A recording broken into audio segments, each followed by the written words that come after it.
제가 고등학교 때 있었던 일입니다. 학교에 교생 선생님이 오셨는데 그때 이제 제가 제 책상 한 구석에 성경책을 올려놓고 공부를 하고 있었어요. 근데 그 교생 선생님이 이렇게 물어보는 거예요. 교회 다니나 보다.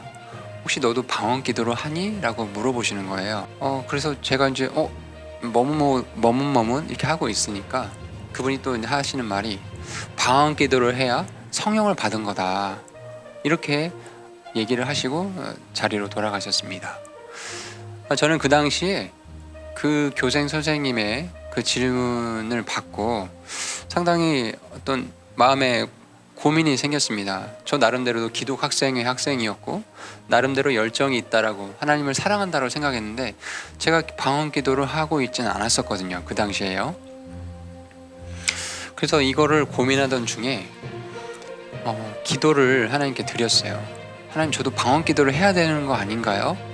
이렇게 했는데 어느 날 이 기도를 하다가 제가 평상시에는 이렇게 알아들을 수 있는 말로 기도를 올리다가 말을 조금 의도적으로 빨리 하다 보니까 약간 방언 기도처럼 들리는 거예요.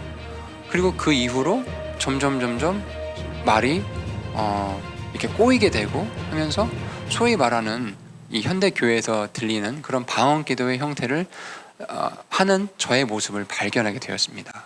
제가 마음이 기뻤을까요?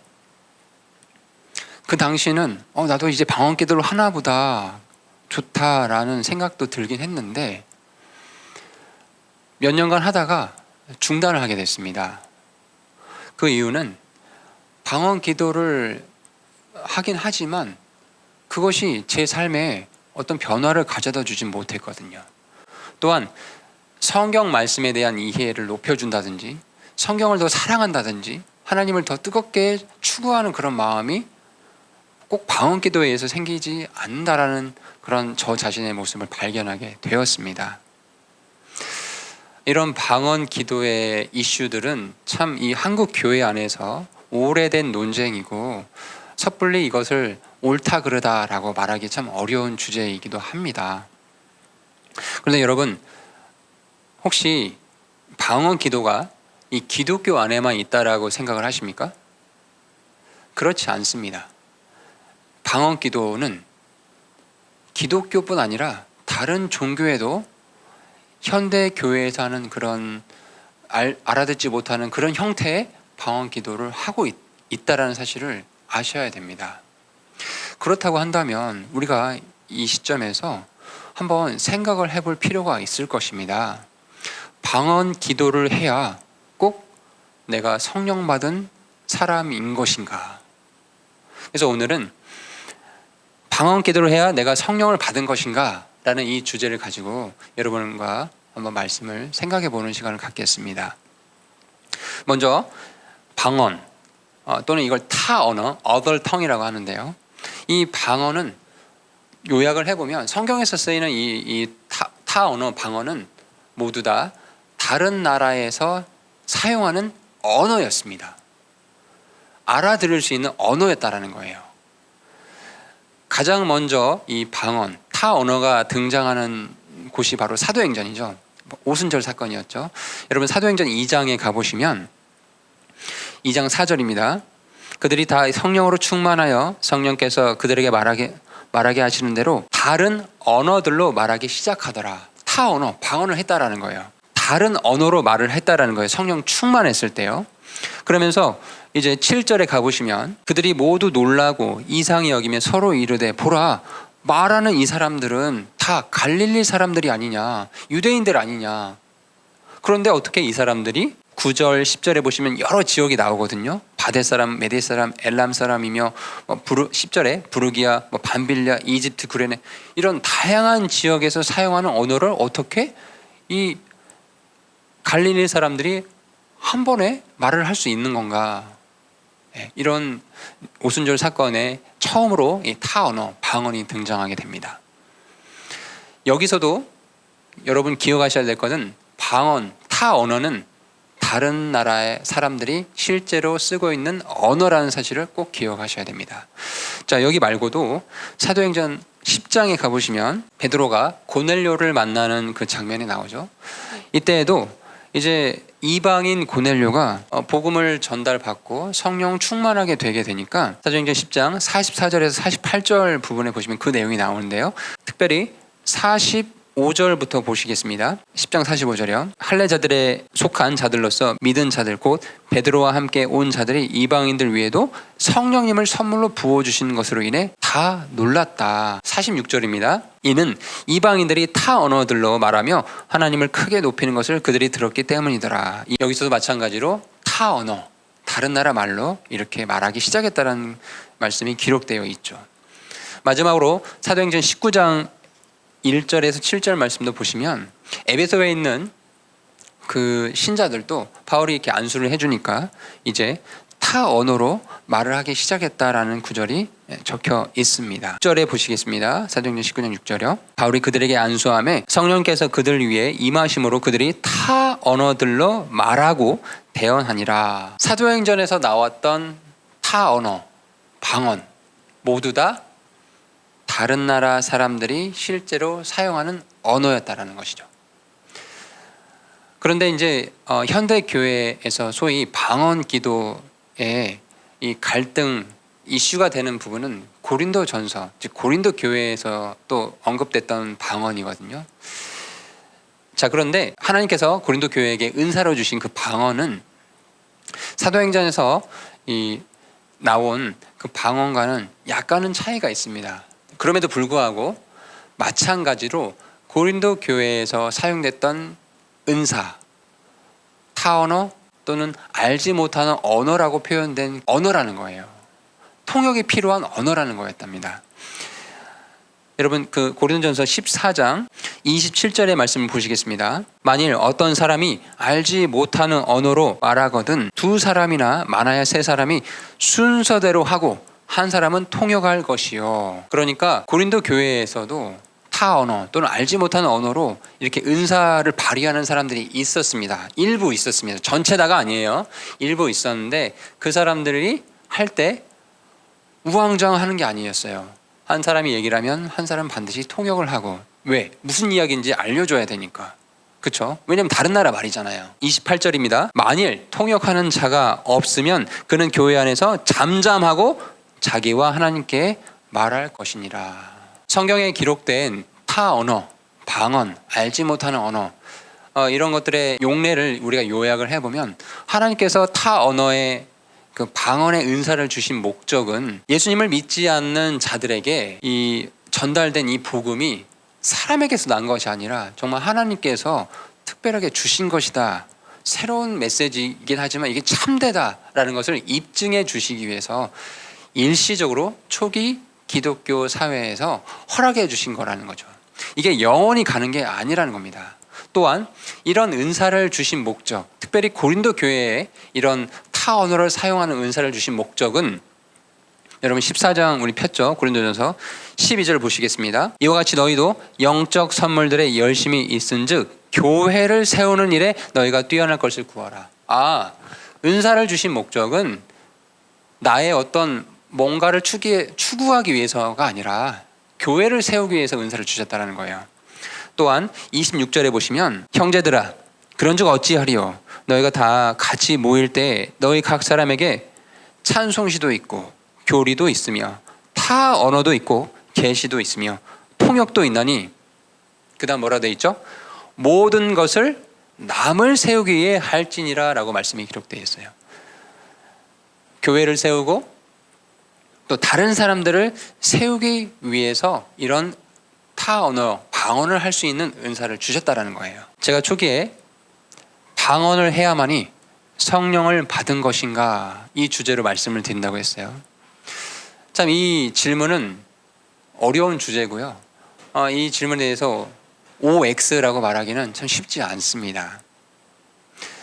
그러나 사도행전에 등장했던 복음이 정착되어 가는 그 과도기의 과정 속에 나왔던 그 어떤 타 언어의 은사를 지금 신약 시대 전체로 적용하기에는 좀 무리가 있습니다.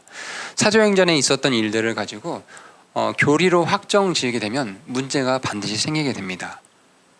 또한 고린도 교회에 있었던 이 타 언어를 말하고 또 알지 못하는 언어를 말하는 그런 은사를 받은 일부 사람들이 있었는데, 그것도 또한 특수한 상황에 이렇게 허락을 해 주신 것이지 이거를 또 일반화하기에는 어려움이 있습니다. 고린도 교회 사람들이라고 해서 그러면 성령 받았으니까 다 타 언어를 말했을까요?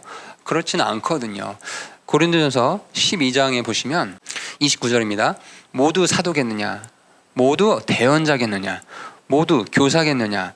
모두 기적을 행하는 자겠느냐? 모두 병 고치는 선물을 가졌겠느냐? 모두 타 언어들로 말하겠느냐? 모두 통역하겠느냐? 이런 질문을 바울이 지금 던지고 있거든요. 각각 하나님께서 필요에 따라서 이런 다양한 은사들을 나눠주셨다라는 거예요. 그러나 이 고린도 교회 사람들 모두 한 성령님 안에서 성령 침례를 받은 구원받은 자들이라는 거죠. 그러니 이것을 요약했을 때 구원받은 사람이 타 언어, 방언을 말하지 못하면 성령 받지 못한 거다라고 그렇게 주장하게 되는 것은 정확하게 얘기하면 비성경적인 것입니다. 성경에 그런 주장을, 성경에 나오지 않는 것을 그렇게 주장하는 거가 되는 것입니다. 그러면 이제 이렇게 얘기를 하면 소위 이제 방언 기도를 하신 분들은 이런 반론을 또 피기도 합니다. 근데 선생님, 히브리서 13장 8절에 예수님은 어제나 오늘에 동일하신 분이시라고 하셨는데 왜 초기 기독교 사회에 방언을 주시는 그 하나님이, 그 예수님이 왜 지금 신약 시대에 오늘날 살아가고 있는 성도들한테는 방언을 주시지 않습니까? 동일하신 분이신데요 라고 주장을 어떤 얘기를 하시는데, 여러분, 어제가 꼭 오순절 방언을 주셨던 그때만 말하는 것인가요? 예수님은 삼위일체 하나님으로서 구약 시대에도 존재하신 분이시지 않습니까?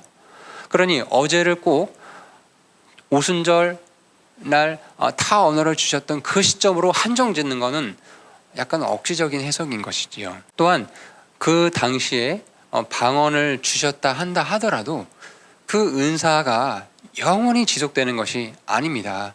고린도전서 13장 8절에 타 언어, 방언을 말하는 것도 그치게 될 것이다 라는 말씀이 기록되어 있습니다. 그러니 히브리서 13장 8절에 예수 그리스도께서는 어제나 오늘에 동일하시다, 이 말씀의 의미는 예수 그리스도의 인격, 또 본질, 어떤 신성함, 위치, 이런 것들이 구약시대나 지금이나 영원 전이나 영원 후나 동일하시다, 그런 의미인 것이지, 이 말씀을 가지고 방언을 초기 기독교 제자들이 또 성도들이 했으니 지금도 할 수 있다라고 이렇게 입증하는 구절입니다라고 주장하기에는 좀 어려움이 있다는 걸 알아주셨으면 좋겠습니다. 성령 충만하다라는 증거, 그것 중에 하나가 방언 기도이다. 자, 이 주장도 동의하기가 참 쉽진 않습니다. 왜냐하면 정말 이 성령 받은 증거 중에 방언하는 게 너무나 중요한 것이었다면 성경에서 누누이 강조하시지 않으셨을까요? 심지어 예를 들어 극단적으로 성령 받은 증거는 방언 기도하는 거다, 그렇게 된다면 이 방언 기도를 못하는 사람들은 구원받지 못한 거가 되잖아요. 자기는 천국 갈 줄 알았는데 천국 가지 못하게 되는 거잖아요. 그러면 이 구원의 교리에 있어서 너무나 중요한 것이기 때문에 하나님께서 정말 곳곳에서 반복적으로 너네 방언 기도 해야 된다, 방언 기도 해야 된다라고 강조하셨을 건데, 우리가 성경을 읽었을 때 사실 그렇지 않죠. 신약 시대 고린도 교회 외에는 다른 빌립보 교회, 에베소 교회 그런 기록들이 없다라는 걸 여러분 알고 계실 겁니다. 성령 충만함의 증거는 이런 것입니다. 복음을 정말 자신감 있게 부끄러워하지 않고 전하는 것, 또 원수를 사랑하는 것, 하나님을 정말 뜨겁게 섬기는 것, 내 이웃을 내 몸처럼 사랑하는 것, 이런 것들이 성령 받은 성령 충만함의 증거가 아닐까요? 꼭 이 성령 충만함의 증거가 소위 말하는 랄랄랄라 하는 그 방언을 해야만이 성령 받은 증거일 것인가요? 한번 생각해 보시기 바랍니다. 정리를 해보면 방언, 타 언어는 초자연적인 방법으로 어떤 사람이 언어를 뭐 몇 년간 공부를 하지 않았음에도 불구하고 갑자기 그 나라의 말을 이렇게 하게 되는 거, 그게 타 언어, 즉 방언의 은사거든요. 그러면 이 은사가 지금 아예 없어졌냐? 그렇지는 않다고 저도 믿습니다. 하나님께서 필요에 의해서 정말 어떤 선교사가, 어떤 복음 전도자가 정말 어떤 미개한 지역에 가서 그들에게 복음을 전할 때 하나님의 강권적인 은혜로 그 나라의 말을 통해서 복음을 전할 수 있다고 저는 그렇게 믿습니다. 그러나 일반적으로 이렇게 한국 사람이 한국말로, 일본 사람이 일본말로, 영국 사람이 미국 영어로 이렇게 말을 할 때 얼마든지 자기 나라 말로 할 수 있는데도 불구하고 알지 못하는, 또 통역도 없는 가운데서 하는 그런 형태의 방언, 이 부분을 한번 생각해 보시면 좋겠습니다. 마지막으로 한국 교회 안에서 이 방언 기도가 사실 이것이 뭐 사단적이다, 그렇지 않다, 막 이렇게 극단적으로 말하기는 좀 어려운 부분인 것 같아요. 왜냐하면 방언 기도 하시는 분들을 보면은, 이렇게 주위에 보면은 굉장히 선하신 분들이 많거든요. 그리고 기도에 정말 열심히 분들이 많으시고요. 그런데 이 질문을 한번 던져볼게요. 여러분, 방언 기도를 왜 하십니까? 그것이 교회를 세우고 복음을 전파하고 다른 사람을 세우기 위함이십니까? 아니면 방언 기도를 해야만이 기도를 오래 할 수 있고, 방언 기도를 해야만이 내 마음이 평안하고, 방언 기도를 해야만이 뭔가 재앙을 받지 않을 것 같은 그런 나의 어떤 개인적인 느낌 때문에 하고 계시지 않습니까? 한번 여러분 마음속으로 대답을 해보시기 바랍니다. 마지막으로 고린도전서 14장 19절 말씀을 읽고 마치겠습니다. 그러나 교회에서는 내가 알지 못하는 언어로 만마디 하느니 차라리 이해하면서 5마디 말을 하여 내 목소리로 다른 사람들도 가르치리라.